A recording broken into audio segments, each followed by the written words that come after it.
the injuries are going to be to the front of the neck.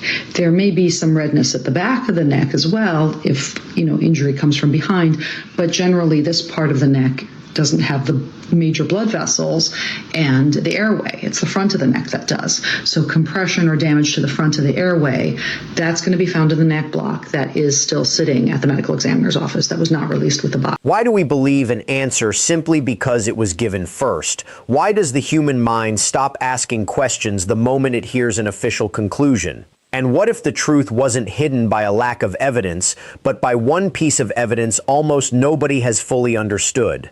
That's exactly why the latest update in Nolan Wells's case has so many people looking at this investigation differently. A forensic doctor has now raised a possibility that has reignited one of the biggest debates surrounding Nolan's death. The doctor believes the medical evidence points toward the possibility of manual strangulation, a conclusion that immediately raises an even bigger question. What made an experienced forensic expert question the official narrative? What was found, or perhaps more importantly, what couldn't be examined? Those questions don't just challenge one opinion, they challenge everything people thought they already knew.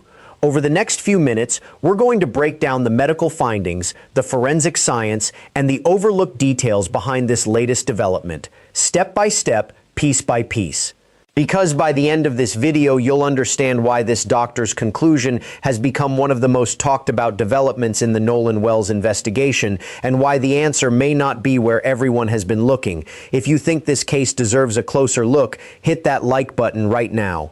And if you want case breakdowns that follow the evidence instead of the headlines, subscribe to Brian Notes and turn on notifications. We're just getting started, and what comes next gets darker. Now let's go back to the beginning. Because to understand what went wrong here, you need to understand what should have happened. A cause of death is not a guess.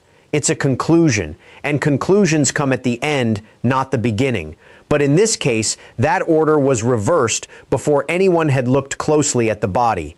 The sheriff in Jackson County, Mississippi, stood in front of cameras and announced no foul play. No autopsy had been done yet. No pathologist had weighed in, the investigation had barely started, and already the answer was delivered with certainty. Excuse me, hey.